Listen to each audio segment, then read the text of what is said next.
Olá, somos da equipe Acepto Aero Design número 16.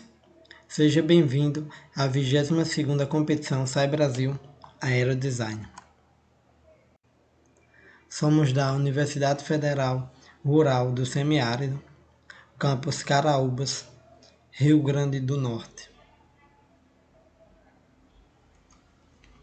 O objetivo geral da nossa equipe é classificar para a 23ª competição SAI Brasil Aerodesign.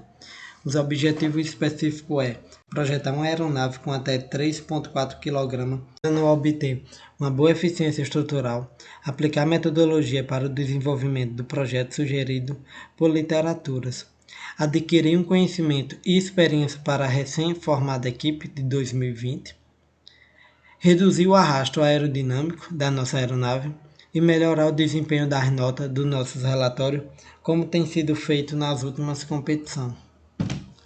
A metodologia adotada foi descrita por Jaime em 1922 e segue esse fluxograma, na qual a gente seguiu ele até concluir nossa aeronave. A aeronave, de acordo com o regulamento, tem que ter dimensões inferior a 3,2 metros, juntando o tamanho da sua envergadura com a soma do tamanho de seu comprimento.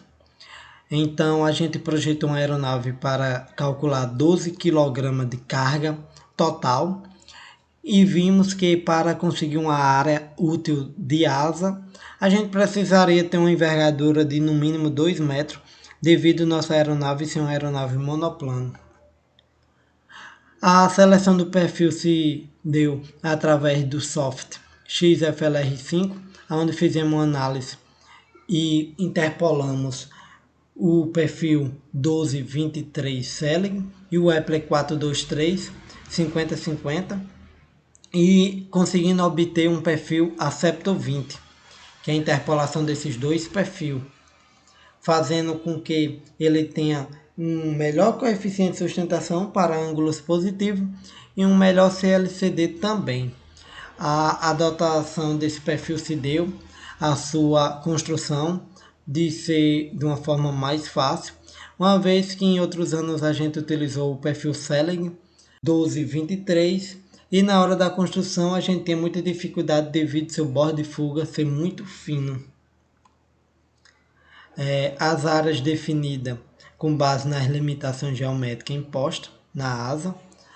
Também os materiais para a construção da asa foi madeira balsa para as nervuras e chapeado, e a longarina caixão de balsa com carbono. O trem de pouso utilizamos a configuração triciclo, uma vez que o convencional em outros anos a gente utilizou, e na hora da decolagem ficava muito ruim fazer o controle da aeronave na pista. Então adotamos a configuração triciclo. Os materiais, a gente utilizou composto sanduíche, balsa e fibra de carbono para o trem de pouso e fuselagem. E utilizamos roda de tipo Tecnil para o trem de pouso principal e a triquilha, devido à sua robustez e seu leve peso. Para o sistema modo propulsor, a gente tinha 3 motores disponíveis na equipe, da qual o regulamento permitia, e de acordo com as nossas análises em bancada, vimos que o melhor motor para a nossa aeronave, devido massa e tração, é o OS 61FX, uma vez que a equipe não tem disponibilidade de motores elétricos. As curvas de tração e potência disponível requerida nos mostrou que a nossa aeronave é uma aeronave bastante confiável para baixa e grandes velocidades, conseguindo obter uma velocidade mínima de 9 metros por segundo a 600 metros e uma velocidade máxima de 29,9 metros por segundo a 1.400 metros e uma velocidade mínima de potência a 19 metros por segundo a 600 metros de altitude. A previsão de carga útil se propôs através da metodologia proposta por Nogueira, onde a gente convergia a velocidade final de pista da aeronave ter com a velocidade de decolagem, fazendo com que a nossa aeronave conseguisse uma carga útil de 8,8 kg para altitude zero, aproximadamente, e de 8,100 kg aproximadamente para uma altitude de 1.400, conforme o projetado. Velocidades estruturais, de acordo com a FARPAD 23, foi calculada, conseguindo obter uma velocidade de 27 metros em média de velocidade de cruzeiro, uma velocidade de stall de 9,7 aproximadamente, uma velocidade de mergulho de 37 metros aproximadamente, em média. O dimensionamento do tanque de combustível se teve a partir de um consumo feito em bancada, onde a gente viu que o nosso motor consumia 1,53 OZ por minuto em potência máxima, e vimos que um voo duraria em média 1 minuto e meio pelas competições anteriores. Utilizando um fator de segurança 2, já que nossa aeronave poderia dar outra volta na pista, e deixando um acréscimo ainda, a gente conseguiu chegar a um consumo de 5,3 OZ para 3,5 minutos de voo, e adquirimos um tanque de 6 OZ para dar uma margem melhor de segurança para a gente. Bem, vamos dar continuidade aí à análise do nosso projeto da Aeronave 2020, certo? Então, como passo inicial da análise estrutural da mesma, a gente tem o diagrama VN, certo? Do subsistema de cargas e elasticidade, onde na elaboração deste diagrama foi estipulado que o fator de carga máximo seria de 2,5 vezes a gravidade, certo? 2,5, enquanto que o fator de carga último está aí por volta de 3,75, e enquanto se espera que não se atinja nem o limite de 3 Gs, correto? Na execução da missão da aeronave. Então, ainda no subsistema de cargas e elasticidade, a gente pôde também determinar as componentes da força de reação no momento do toque, certo? Para uma situação de pouso ou toque arremetido, certo? Da aeronave, do trem de pouso principal da aeronave. Então, na situação de pouso em que a mesma toca a pista com uma roda, a gente tem as componentes vertical e horizontal, certo? De 295 e 118 newtons, respectivamente, certo? Componente essa que estará atuando unicamente em uma dos trens principais. Para a situação de pouso de duas rodas, a gente vai ter 147,5 e 59, certo? Atuando em cada uma das rodas. E para a situação de três rodas, vírgula, isto é, vírgula, as duas rodas do trem principal e a bequilha, certo?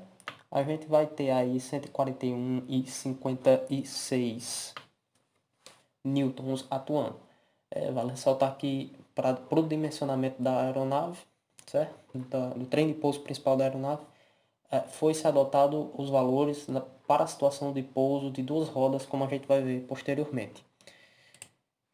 Então, de posse do fator de carga máximo de 2,5, certo? E das demais informações provenientes aí da aerodinâmica, pode-se plotar a distribuição de sustentação de Schrank ao longo da semiasa da aeronave, correto? Onde, através de integração numérica, pode-se obter a área abaixo dessa curva, certo?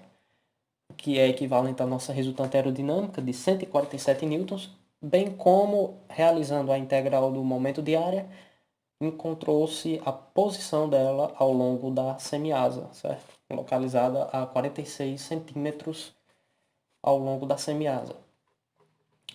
Então, de posse dessas duas informações, e considerando uma vez que ela vai estar atuante na longarina principal, certo? Onde foi considerado que aí estaria a 25% do bordo de ataque, 25% da corda a partir do bordo de ataque.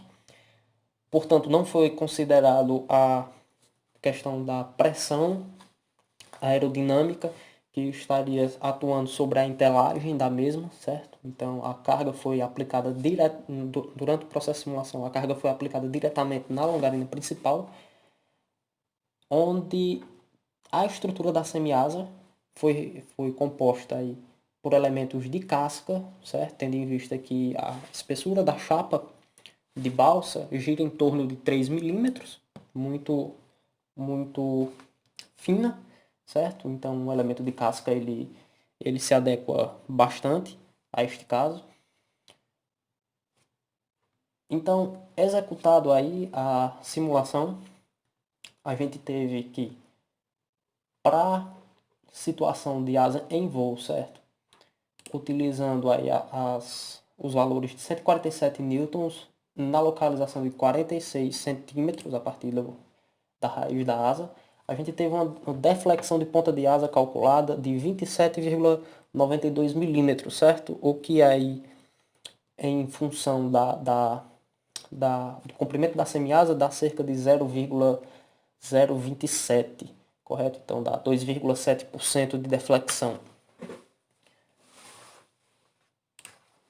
Como se pode perceber aqui na vista frontal do plano XY, certo? Lembrando que essa representação aqui está numa escala de 2 vezes a deformação, certo? A escala do modelo. Então ela não reflete a deformação real que está na escala de arco-íris aqui do lado esquerdo, certo? Aqui a gente tem as tensões principais, que elas vão estar atuantes principalmente na junção da longarina principal da asa com o trem de pouso, uma vez que o trem de pouso vai ligado diretamente à longarina da asa, certo? Então a tensão de escoamento aqui do laminado de balsa e carbono foi estimada experimentalmente como sendo de 30 MPa, e a nossa tensão máxima para o caso da asa foi de 21 MPa, então está dentro dos limites, certo? Então aqui a gente tem uma visualização sobre o ponto crítico, certo? De tensão máxima, que ele ocorre na junção da semiasa com a longarina. Perdão, do trem de pouso com a longarina da semiasa. Do mesmo modo foi feito para a empenagem horizontal, certo? Mesma metodologia, onde foi encontrado que a resultante aerodinâmica seria de 6,91 newtons, localizadas a 21 centímetros, certo? A deformação dela foi de 1,29 milímetros, certo? O que aí dá cerca de 0,28% de deflexão de ponta de ponta. As tensões principais aqui extremamente inferiores, certo? A tensão máxima de 2,88, extremamente inferior à tensão de escoamento do nosso material. E aqui agora, por fim, a questão da deflexão no trem de pouso, certo? Situação de 2 rodas. A deflexão máxima foi de 10,45 milímetros, certo? Então algo bem pequeno, perto do grande esforço que é comedido. Enquanto que a tensão máxima foi de 28,1 MPa, certo? Também dentro dos padrões aí, onde notou-se apenas um concentrador de tensões próximo à junção do trem de pouso com a semiasa, certo? E esse concentrador de tensão aí foi decidido que ele seria reforçado com carbono durante a construção.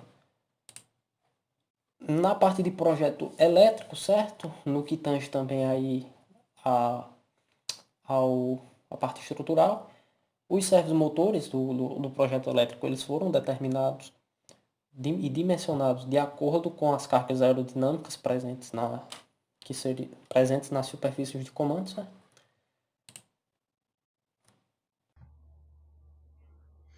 E é isso. Essa foi a nossa apresentação da equipe Acepto Aerodesign. Muito obrigado pela atenção a todos.